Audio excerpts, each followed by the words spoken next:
It's February in CHICKASHA, and that means it's baseball time.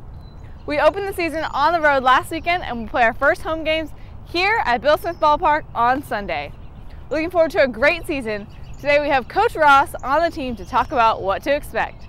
This is In the Saddle. Ladies and gentlemen, let's get ready to rumble!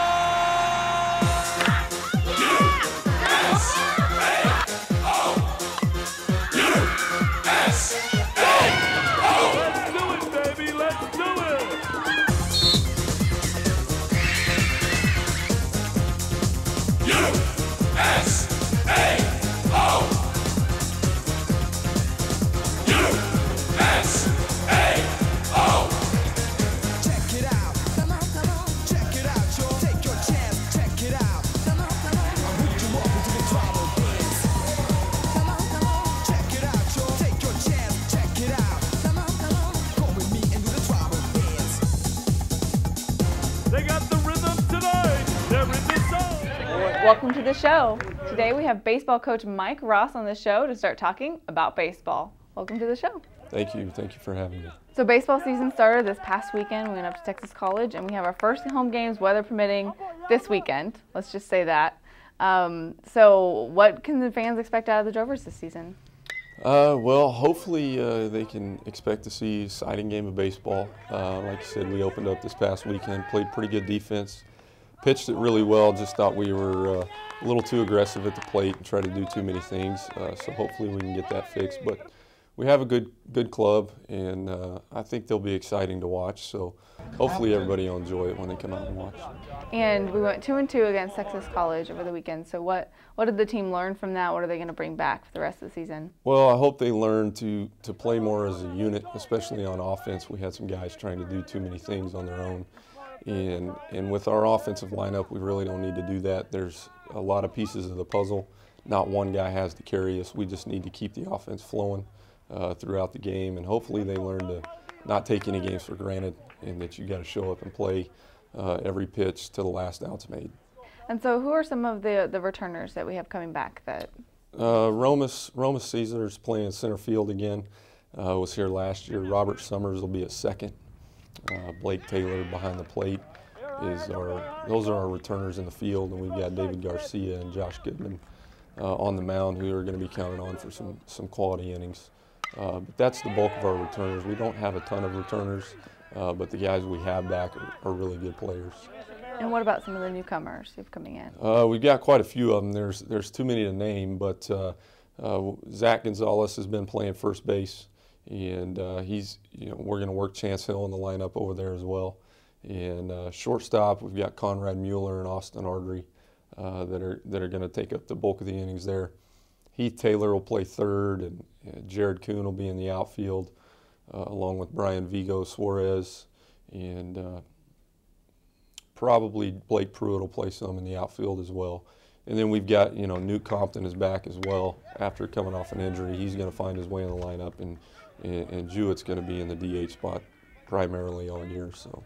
And then some of those newcomers are actually D1, a couple from Oklahoma State? Yeah, we've got Heath Wilda's an Oklahoma State transfer. He's a CHICKASHA kid. I've known him for a while. And Dan Edwards from Verdon also transferred over. He's going through an arm injury right now, had surgery this fall. Hopefully he'll be back soon.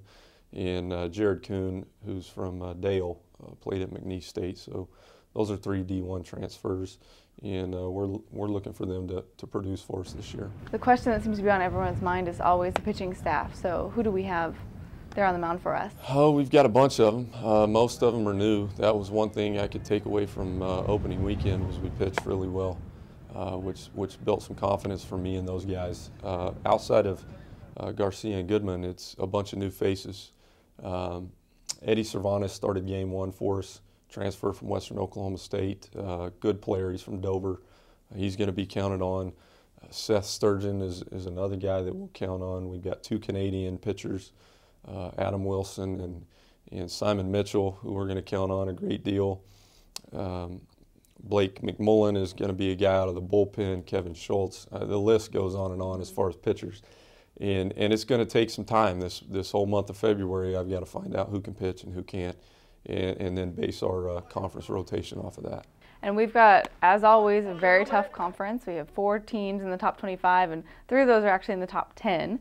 Preseason polls rank us to tie for 5th in the conference, so it's a pretty good position to start out. Yeah, I think preseason-wise, that's a respectable place to be. I mean, the Sooner Athletic Conference is a great baseball league. Proof of the last 2 years, 3 teams making the World Series and having a runner-up finish both years. So it never changes. It'll always be that way. Great competition, which makes it a lot of fun. I love being in the conference because there's great players and great coaches. And if you can have a successful season in our conference, then you've done a really good job. So. Well, good. And it's been kind of a whirlwind winter for you. You have a new addition to your family? Yeah, another little boy. Was born November the 10th. His name's Bryce. So yes, second little boy is definitely different than the first. There's a little more work going on, a little less sleep right now, but everything's good. It's a lot of fun, and he's another blessing to the family. So we're excited about it, and he's getting big, and hopefully he just keeps growing. So it's been a lot of fun. Well, good, and congratulations to you on that, and we look forward to a great season. Good luck. Thank you. Now it's time for Fan of the Week. Each week we pick our Fan of the Week who wins an awesome t-shirt and is recognized on our show and on our Facebook page. Last week's Fan of the Week was Beverly Sales. Congratulations, Beverly. And this week's Fan of the Week is our very own Bobby Simpson. Congratulations. Well, that's our show. We have more baseball, softball, and basketball this month, so stay tuned. We'll see you next time on In the Saddle.